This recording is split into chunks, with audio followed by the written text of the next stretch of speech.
Hello everyone, आज हमने आपके साथ प्योर वेज एक कोफ्ता करी रेसिपी शेयर करने वाली हूँ और इस रेसिपी की नेम है पोहा कोफ्ता करी रेसिपी। बहुत ही आसानी से इस रेसिपी बहुत ही तुरंत तैयार हो जाती है और कम खर्चा में इस रेसिपी तैयार होती है। तो पोहा कोफ्ता करी रेसिपी खाने में तो बहुत ही स्वादिष्ट है और रेसिपी आपके साथ शेयर करने से पहले एक छोटी सी रिक्वेस्ट है, अगर मेरे रेसिपी आपको पसंद आएगा तो प्लीज़ मेरे चैनल को सब्सक्राइब कीजिए और वीडियो पे एक लाइक कर दीजिए। तो चलिए अब पोहा कोफ्ता करी रेसिपी शुरू करती हूँ। इसलिए हमने इस जगह पे 250 ग्राम के करीब पोहा को अच्छी तरह से धो करके रखा था। हमने इस रेसिपी के लिए मोटी वाली पोहा लिया है। पोहा के साथ साथ हमने इसमें इस्तेमाल कर रही हूँ 2 मीडियम साइज़ की पोटैटो को, जिसको हमने पहले से बॉयल करके रखा था और ग्रेट करके इसको इस्तेमाल किया है। फिर हमने इसमें स्वाद अनुसार 1.5 टेबलस्पून की करीब नमक इस्तेमाल कर रही हूँ। नमक के साथ साथ कलर के लिए हल्दी पाउडर 1 टेबलस्पून की करीब और तीखापन के लिए spicy red chili powder 1/2 tablespoon की करीब इस्तेमाल किया है। आप चाहे तो ग्रीन चिली को इसमें चॉप करके दे सकते हैं। फिर हमने इसमें 1/2 टेबलस्पून चीनी इस्तेमाल किया है और अदरक की पेस्ट भी 1/2 टेबलस्पून इस्तेमाल किया है। फिर हमने 1 टेबलस्पून अजवाइन को हाथ में रगड़ के इस्तेमाल किया है।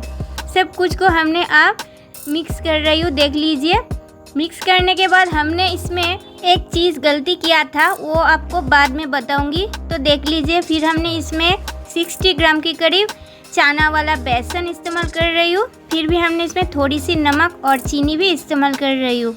अब हमने सब कुछ के साथ बेसन को मिक्स कर रही हूँ, देख लीजिए।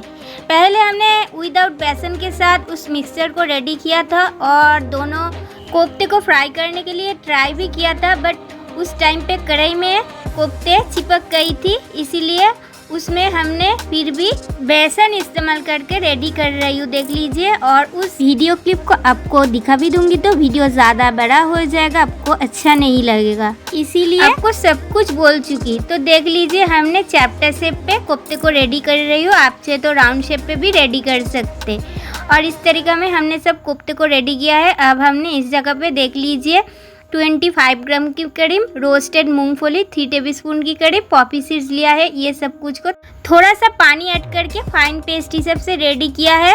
अब हमने कोफ्ते को फ्राई करने के लिए कढ़ाई चढ़ाएंगे और गैस ओवन को ऑन करके आयरन कढ़ाई में हमने इसमें फ्राइंग की प्रोसेस को करूँगी। और देख लीजिए, रेसिपी पूरी तरह होगा वाइट ऑयल में। आप चाहे तो मस्टर्ड ऑयल के साथ भी रेसिपी को कर सकते हैं, कोई प्रॉब्लम नहीं है।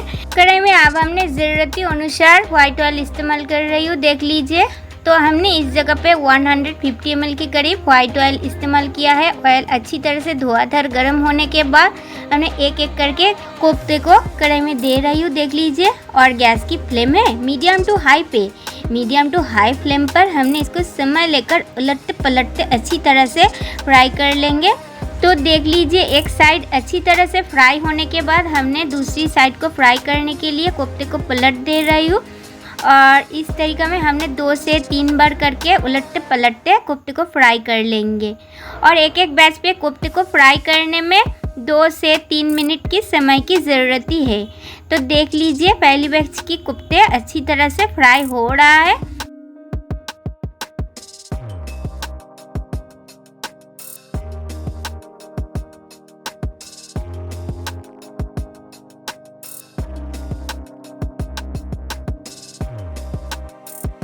दो से 3 बार करके उलटते पलटते फ्राई करने के बाद देख लीजिए, एक बढ़िया सी कलर आ गया है। हमने इसको कढ़ाई से हटा रही हूँ। पहली बैच की पोहा वाला कोफ्ता फ्राई हो चुकी है। तो सेम तरीका में जो बचे हुए रह गई है कोफ्ते, उसको भी हमने फ्राई कर लेंगे। फिर हमने कढ़ाई में एक एक करके कोफ्ते को दे रही हूँ, देख लीजिए। और इस तरीका में हमने आप गैस की फ्लेम को मीडियम टू हाई पे रखकर उलटते पलटते सब कोफ्ते को फ्राई कर लेंगे।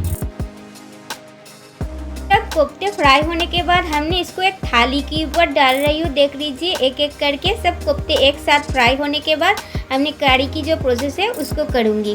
कढ़ी करने के लिए हमने दूसरी एक एल्युमिनियम कढ़ाई लिया है। उसमें हमने कोफ्ते फ्राई करने के बाद जो बची हुई ऑयल थी, उससे हमने 4 to 5 टेबलस्पून की करीब ऑयल लिया है। उसमें हमने तड़का के लिए 2 तेज़पत्ता, 1 टेबलस्पून की करीब वाइल्ड सेलरी सीड्स, 1/2 टेबलस्पून की करीब सौंफ इस्तेमाल किया है। ये सब कुछ को लो फ्लेम पर हमने 5 सेकंड्स तक भून लिया है।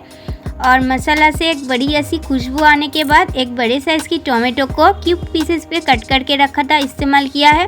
और स्वाद अनुसार 1 टेबलस्पून की करीब नमक, कलर के लिए हल्दी पाउडर 1 टेबलस्पून की करीब, जीरा पाउडर 1 टेबलस्पून की करीब, तीखापन के लिए spicy red chili powder 1/2 tablespoon की करीब, कलर के लिए Kashmiri red chili powder 1.5 tablespoon की करीब इस्तेमाल किया है।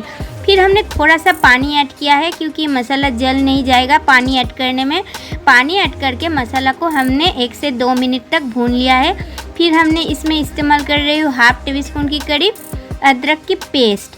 फिर हमने और थोड़ा सा पानी ऐड करके इस मसाला को अच्छी तरह से 2 से 3 मिनट के लिए भून लेंगे। देख लीजिए मसाला अच्छी तरह से भून रहा है और मसाला से एक बढ़िया सी कलर आ जाने के बाद हमने पहले जो बादाम और पॉपी सीड्स के साथ पेस्ट को रेडी किया था उसको कढ़ाई में डाल रही हूँ। देख लीजिए और बोल को धोकर थोड़ी सी पानी भी इसमें डालूंगी। तो इसको डालने के बाद हमने इसमें नमक की स्वाद को बैलेंस करने के लिए 1/2 टेबलस्पून की करीब चीनी इस्तेमाल किया है। आप चाहे तो चीनी को पूरी तरह स्किप करके भी रेडी कर सकते हैं, मगर चीनी देने में रेसिपी बहुत ही बढ़िया बनती है। तो देख लीजिए मसाला को हमने 3 से 4 मिनट तक मीडियम टू हाई फ्लेम पर अच्छी तरह से पका लिया है। अब हमने इसमें ग्रेवी के लिए पानी इस्तेमाल कर रही हूँ। हमने इस जगह पे 150 ml के करीब पानी इस्तेमाल किया है। पानी को हमने मसाला के साथ अच्छी तरह से मिक्स कर लेंगे और ग्रेवी पे अच्छी तरह से उबाल आने के बाद हमने उस फ्राई करके रखा कोफ्ते को कढ़ाई में दे रही हूँ। देख लीजिए और इसको देने के बाद अच्छी तरह से ग्रेवी के साथ इसको मिला भी दूंगी। गैस की फ्लेम को हाई पे रखकर हमने इसको ज़्यादा तक टाइम नहीं 1 से 2 मिनट तक पका लेंगे क्योंकि ज़्यादा तक टाइम पका लेने में कोफ्ते टूट जाने की चांसेस है।